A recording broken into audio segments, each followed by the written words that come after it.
Hi guys, I'm Utkarsh Sinha. Let me introduce myself quickly. I did my undergraduate from VIT University in Chemical Engineering. I did my master's in Petroleum Engineering from University of Houston.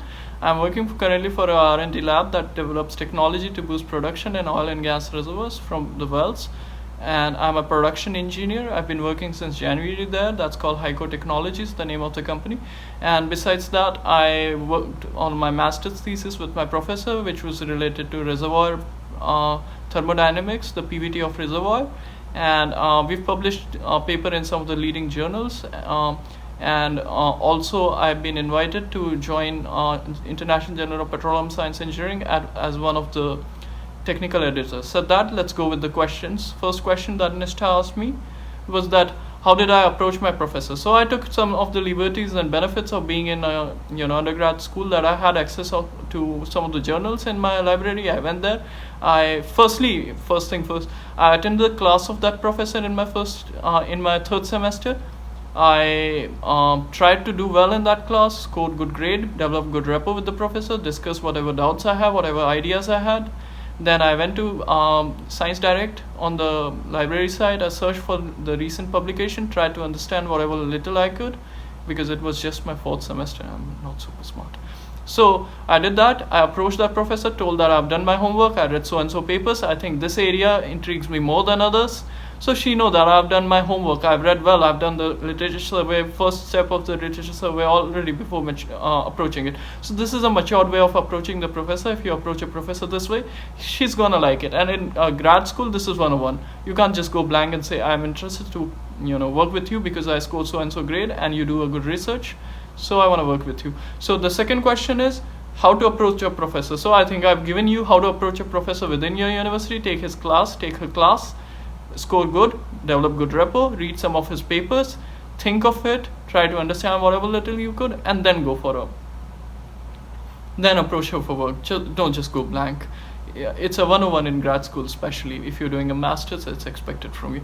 So if it's outside your school, that is like if you're approaching somebody from a IIT or IISc or a ISI, Indian Statistical Institute, or NIT, so in that case you'll have to firstly scout the big thing like computer science, chemical engineering, petroleum engineering, whatever your branch is, then narrow it down, data science or software engineering or data visualization, or what. I mean, I don't know if data visualization is a different section because I'm not a computer engineer, but in chemical engineering, let's say thermodynamics or heat and mass transfer, or process engineering, or experimental side, the membrane separation and all that.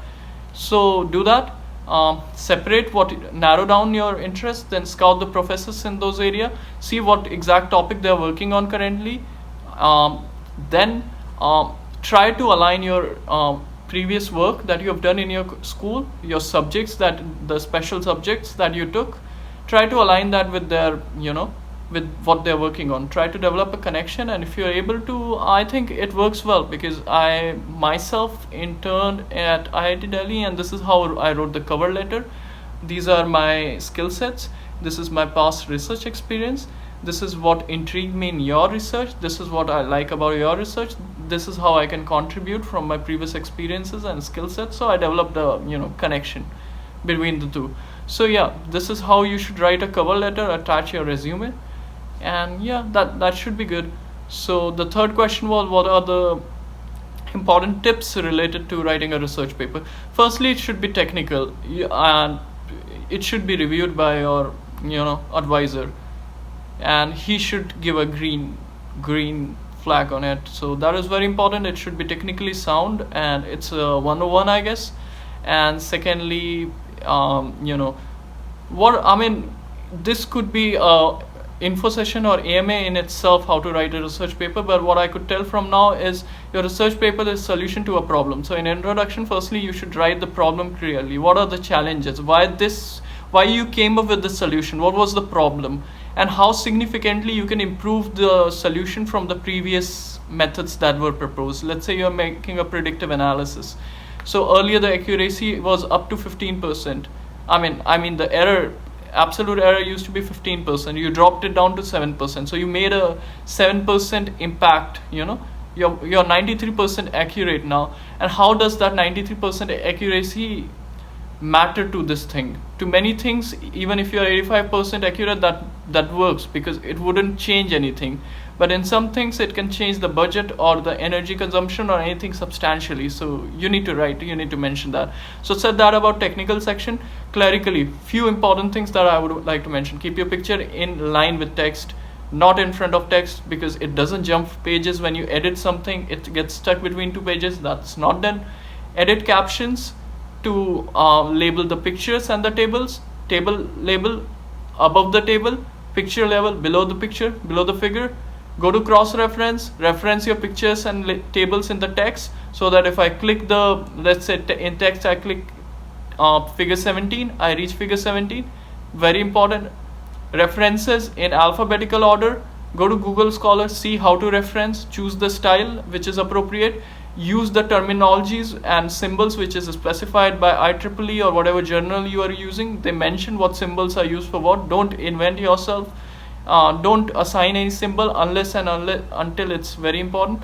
Okay, let me quickly wrap up. How the projects and the research paper helps in getting you a job. First of all, if your research aligns with the requirement of the job, suppose it's a lab or anything, you're very good. It helps a lot. Second thing, whoever you cite, always take his feedback. If you're presenting in a conference, take the feedback of the viewers. Secondly, if you publish a paper for your professor and your professor is a leading person in the industry, feel free to ask for his reference. It's a give and take system. You gave him good publication. If he's a good person, he's gonna give you very good references, and that would help you in the job. Also cite that in your cover letter. For any sort of technical reference feedback, please feel free to contact so and so person. Feel free to do that, okay? And whoever you cite in your paper and whoever you think is a famous person, feel free to write them. They'll get a notification that you cited them on the paper. Then ask them, how do you feel about the work? And that's how you network, and these network and references help you in getting job. So the time is almost over. Feel free to ask any question, post it on Facebook, and I'll be more than happy to answer. And also a shout out to Miss Nistha. She's doing a great job. She's been doing it for very long. It takes a lot of efforts, and I wholeheartedly thank her for giving me a platform and opportunity to help you people. So great job, Nistha, and all the best to each of you. See you guys.